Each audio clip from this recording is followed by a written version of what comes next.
안녕하세요, 여러분. 오늘은 정말 솔직한 이야기를 해드리려고 합니다.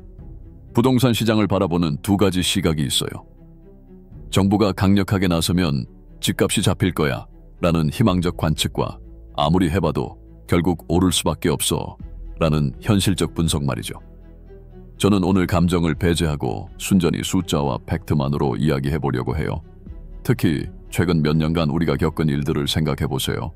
코로나 팬데믹, 러시아 우크라이나 전쟁으로 인한 글로벌 인플레이션과 고금리 시대, 이로 인해 자산 시장, 특히 부동산 시장은 한동안 큰 조정 기간이 있었는데요.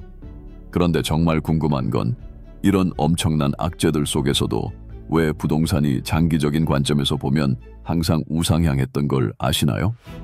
현재 정부의 부동산 정책이 구조적 한계에 부딪힐 수밖에 없는 이유를 하나씩 살펴보면서 앞으로 5년, 10년 후 부동산 시장이 어떻게 될지 명확하게 그림을 그려보겠습니다. 자, 먼저 가장 핵심적인 공급 문제부터 이야기해보겠습니다. 현 정부가 250만 호 공급으로 집값을 잡겠다고 공약했는데요.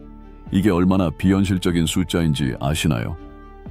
250만 호라는 건 현재 서울과 경기도 전체 아파트 수와 맞먹는 규모입니다. 5년 안에 서울 경기를 하나 더 만들겠다는 소리와 같아요. 과거 사례를 보면 더 명확해집니다. 노무현 정부는 판교 신도시를 2002년 말 개발 계획으로 확정하고 2003년부터 본격적인 개발을 추진했으며 첫 입주는 2009년에 시작되어 약 7년이 소요되었습니다. 이명박 정부에서 위례 신도시는 2008년 개발 계획이 확정되고 2010년 분양을 거쳐 2013년 말부터 입주가 시작되어 약 5년이 걸렸습니다. 하남 교산 신도시는 문재인 정부 시절인 2018년 말 3기 신도시로 발표되었으며 2026년 하반기 첫 입주가 예정되어 있는데 약 8년이 소요될 전망입니다. 이처럼 신도시 발표 후 입주까지 평균 7, 8년이 좋게 걸리는데 현재 정부가 5년 임기 내에 250만 호를 공급하겠다? 이건 정말 불가능에 가깝습니다. 더 큰 문제는 인허가 절차, 환경영향평가, 주민동의 과정 등을 고려하면 오히려 과거보다 더 오래 걸릴 가능성이 매우 높다는 점입니다. 두 번째 이유는 건설비 폭등입니다. 최근 3년간 건설비가 어느 정도 올랐는지 아세요? 글로벌 인플레이션의 영향으로 철근 가격은 50% 이상 상승했고 시멘트 가격은 40% 상승, 인건비는 연평균 80%씩 계속 오르고 있습니다. 여기에 주 52시간 근무제, 각종 안전인증제 강화로 공사기간까지 늘어나고 있어요. 예를 들어 과거에 30층 아파트 한 동을 짓는데 18개월 걸렸다면 지금은 24개월 이상 걸립니다. 6개월 더 오래 걸리면 그만큼 인건비, 장비 임대료가 더 들어가죠. 이런 상황에서 현 정부는 2030년까지 OECD 평균 이하로 노동시간을 줄이고 주 4.5일제 실시를 지원하겠다고 밝힌 바, 이는 공사기간 단축에는 부정적인 정책임이 분명합니다. 또한 정부에서 분양가 상한제로 가격을 억제하려고 하지만 건설사 입장에서는 수익성이 안 나오니 아예 사업을 포기하는 경우가 많이 늘어나고 있습니다. 결국 공급은 더 줄어들고 집값은 더 오를 수밖에 없는 구조적인 상황입니다. 세 번째는 공공성 강화 정책의 부작용입니다. 현재 정부는 재건축, 재개발할 때 임대주택을 더 많이 짓도록 하고 있어요. 용적률은 올려주는 대신 일정 비율은 임대주택으로 지으라하고 있습니다. 언뜻 보면 좋은 정책 같지만 민간 사업자 입장에서는 수익성이 확 떨어지게 됩니다.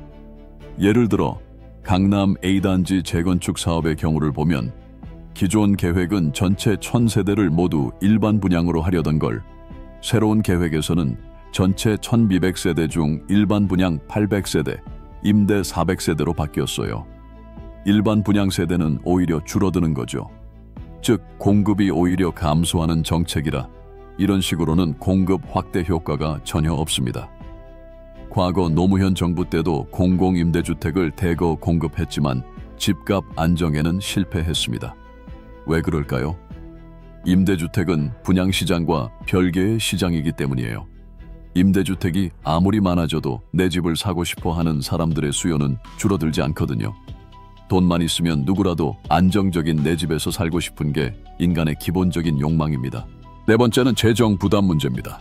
LH 공사 부채가 얼마나 되는지 아세요? 2024년 기준으로 약 173조 원입니다. 이게 어느 정도 규모냐면 우리나라 1년 국가 예산의 30% 수준입니다. 여기서 250만 호를 더 공급하려면 얼마나 더 빚을 져야 할까요? 평당 분양가를 1,000만 원으로 잡고 평균 30평으로 계산하면 호당 3억 원이고 여기에 250만 호를 곱하면 750조 원이에요. 물론 전부 공공에서 짓는 건 아니지만 절반만 공공에서 담당해도 375조 원이에요. 현재 LH 부채의 2배가 넘는 돈입니다. 이미 우리나라 국가 부채는 GDP 대비 50%를 넘어섰어요. 여기서 부동산 공급을 위해 수백조를 더 빌리면 결국 우리 세금으로, 우리 자녀들의 세금으로 갚아야 합니다. 집값을 잡으려다가 나라 재정을 망가뜨리는 꼴이에요. 베네수엘라 전철을 밟게 될 우려가 이 시점에서 심각하게 나올 수밖에 없는 상황입니다. 다섯 번째는 금융규제의 역설적 효과입니다. DSR, 총부채원리금 상환비율, L 규제로 대출을 받기 어려워졌죠. 이론적으로는 수요를 줄여서 집값을 잡으려는 건데 실제로는 어떻게 될까요? 거래량은 확실히 줄어들어요. 하지만 집값은 오히려 더 오를 수 있습니다. 왜냐하면 첫째, 급하게 팔 사람은 줄어들고 둘째, 살 수 있는 사람도 줄어들지만 셋째, 공급은 변하지 않기 때문이에요. 특히 자금력이 있는 사람들은 규제와 상관없이 계속 사거든요. 결국 빈익빈 부익부만 더 심해집니다. 전세대출 보증 비율도 줄이고 있는데 이것도 마찬가지예요. 전세 구하기 어려워지면 결국 매매로 갈 수밖에 없죠. 자, 그럼 앞으로 어떻게 될까요? 첫째, 금리는 계속 내려갈 가능성이 높아요. 경기 부양을 위해서라도 한국은행이 기준금리를 더 내릴 수밖에 없습니다. 둘째, 공급 부족은 당분간 지속될 거예요. 아무리 정책을 발표해도 실제 입주까지는 최소 5-7년은 걸리거든요. 셋째, 유동성은 계속 늘어날 거예요. 정부가 경기 부양을 위해 돈을 풀 수밖에 없고 민생지원금 20조도 그 일환이고 그 돈이 어디로 갈까요? 결국 부동산으로 갈 가능성이 높아요. 2020년 5월에 코로나 사태 대응을 위해 문재인 정부에서 긴급 재난지원금 14조를 풀었던 기억이 있으실 겁니다. 지원금 배포 이후 1년간 서울 아파트는 약 16%, 수도권 아파트는 22% 상승을 했습니다. 전국 아파트 매매가격 지수는 19% 상승을 했고요. 지원금 지급에 따른 유동성 확대는 저금리, 공급 부족, 투자 심리 자극 등 복합적 요인으로 부동산 시장 상승에 영향을 미쳤다는 분석입니다. 근본의 민생지원금 20조는 이전의 14조보다 규모도 더 크고 유동성 확장의 시기에 상승에 불을 지필 도화선이 될 우려가 농후합니다. 마지막으로 과거 20년간 부동산 정책을 보면 좌파 정권에서 공급 확대 정책으로 성공한 사례는 없습니다. 노무현 정부 때 2기 신도시 대책을 내놓았지만 서울 기준으로 93% 폭등을 했고 문재인 정부 때 3기 신도시 부동산 대책을 내놓았지만 53% 폭등을 했습니다. 문재인 정부 때 체감상 서울은 2배 이상 오른 게 대부분인데 이는 53%는 실제와 다른 통계 조작 이슈가 나오는 이유입니다. 결국 왜 모두 실패했을까요? 근본적으로 수요를 무시하고 공급만 늘리려고 했기 때문이에요. 서울과 수도권으로 인구가 계속 몰려들고 있어요. 지방 소멸이 가속화되면서 수도권 집중은 더 심해지는 상황입니다. 여기에 1인 가구 증가, 혼인 연령 상승 등으로 가구 수는 계속 늘어나고 있어요.